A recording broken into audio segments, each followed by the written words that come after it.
शादी का शानदार माहौल था। सान्या अपनी बेस्ट फ्रेंड रिया की शादी में ब्राइड्समेड बनकर स्टेज पर खड़ी थी, लेकिन जैसे ही उसने माइक संभाला, उसने रिया से एक अजीब सवाल किया, तुमने ये व्हाइट वेडिंग गाउन क्यों पहना है? रिया ने बड़ी सादगी से जवाब दिया कि उसकी शादी है तो वो व्हाइट गाउन ही पहनेगी। यह सुनते ही सान्या ने बिना कुछ सोचे समझे सबके सामने रिया को एक जोरदार थप्पड़ जड़ दिया। वहां मौजूद सभी मेहमान सन्न रह गए। सब जानते थे कि सान्या और रिया न सिर्फ बेस्ट फ्रेंड्स हैं, बल्कि इस पूरी शादी की प्लानिंग भी दोनों ने साथ मिलकर की थी। रिया ने रोते हुए पूछा, आखिर मेरी गलती क्या है? क्या मैंने तुम्हारे साथ कुछ गलत किया? लेकिन सान्या ने जवाब देने के बजाय उसे दूसरा थप्पड़ मार दिया। 2 थप्पड़ खाने के बाद रिया का सब्र जवाब दे गया। पर सबसे अजीब बात ये थी कि दूल्हा अर्नव चुपचाप खड़ा तमाशा देख रहा था। मेहमानों को लगा कि शायद अर्नव और सान्या का कोई अफेयर है, पर सच इससे कोसों दूर था। रिया डर के मारे अपने पेरेंट्स के पास गई, लेकिन उसके पिता ने उसे बचाने के बजाय वापस सान्या की तरफ धकेल दिया और कहा कि तुम सहेलियां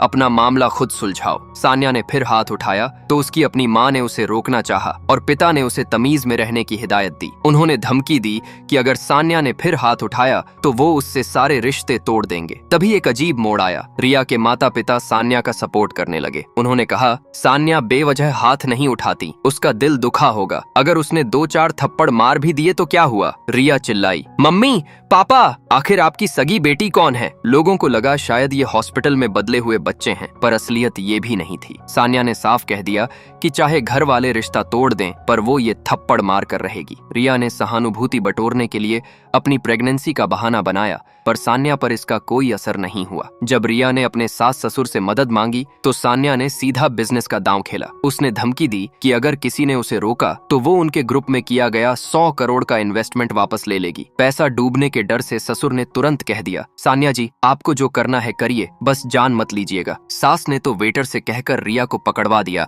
ताकि सान्या आराम से उसे मार सके। रिया ने आखिरी उम्मीद के साथ अर्नव को देखा, पर वो बेरुखा बना रहा। जैसे ही रिया ने पुलिस बुलाने की बात की, अर्नव ने उसका फोन छीनकर तोड़ दिया और तलाक की धमकी दी। अर्नव ने रिया के कान में कुछ ऐसा कहा कि उसके चेहरे पर मौत जैसी दहशत छा गई। लेकिन तभी सान्या ने खुद पुलिस को फोन कर दिया। अब तक इंसाफ मांग रही रिया अचानक सान्या के पैरों में गिरकर पुलिस न बुलाने की भीख मांगने लगी। वो खुद को थप्पड़ मारने लगी और अपना वेडिंग गाउन तक उतार फेंका ताकि सान्या का गुस्सा शांत हो जाए। सान्या की माँ उसे कपड़े बदलने के लिए अंदर ले गई और लगा कि सब खत्म हो गया, पर सान्या ने पुलिस बुला ही ली थी। जैसे ही पुलिस आई, सान्या ने चिल्लाकर उस राज से पर्दा उठाया जिसने सबके होश उड़ा दिए। मैं इसे इसलिए मार रही हूं क्योंकि ये लड़की मेरी बेस्ट फ्रेंड रिया है ही नहीं, ये तो उसकी हमशक्ल एक धोखेबाज है।